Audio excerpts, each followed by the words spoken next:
झालेली आहे। पालखी जी आहे ती उद्या पुण्यामध्ये येणार आहे। पुण्यात जो आहे ते पुण्यातील याच निवडोंग विठोबा मंदिर जे आहे त्या ठिकाणी पालखीचा मुक्काम असणार आहे। संत ज्ञानेश्वर महाराजांचा मुक्काम जो आहे तो भवानी पेठेत असणाऱ्या पालखी विठोबा मंदिर जे आहे तिथे असणार आहे। तर संत तुकाराम महाराजांचा मुक्काम जो आहे तो या निवडोंग विठोबा मंदिर जे आहे त्या ठिकाणी असणार आहे। दोन्ही मंदिरांची सजावट जी आहे ती आता आपण पाहतोय की पूर्ण झालेली आहे। उद्या देखील वेगळ्या प्रकारची सजावट जी आहे ती मंदिरामध्ये केली जाणार आहे। आता विद्युत रोषणाई असेल त्यासोबतच विविध कार्यक्रम जे आहेत त्यांना देखील मंदिरामध्ये सुरुवात झालेली आहे। एकूणच उद्या मोठ्या संख्येने भाविक जे आहेत ते मंदिरात येणार आहेत। कशा पद्धतीने तयारी करण्यात आली आहे? असं म्हणतो की साधू संत येती घरा तोची दिवाळी दसरा। आज बघितलं नुसतं पुण्यासाठीच नाही तर संपूर्ण भारतासाठी आज हा एक मोठा अद्वितीय सोहळा आहे।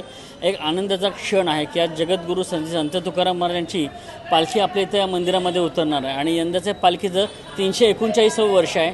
तर पालखीच्या स्वागतासाठी संपूर्ण तयारी झालेली आहे। आज आपण बघतोय विद्युत रोषणाई झालेली आहे।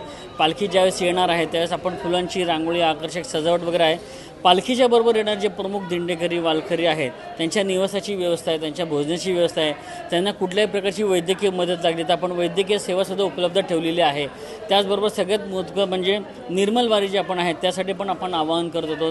टॉयलेट बाथरूमची पण आपण इथे व्यवस्था केलेली आहे। पुणे मनपानेसुद्धा इथे मोबाईल टॉयलेट व्हॅनची व्यवस्था केलेली आहे की जेणेकरून जास्तीत जास्त चांगल्या प्रकारे कसं ही वारी होईल, म्हणजे मागच्या वर्षीपेक्षा जास्त कशी चांगली होईल याच्यासाठी आपण सगळे प्रयत्नशील आहोत।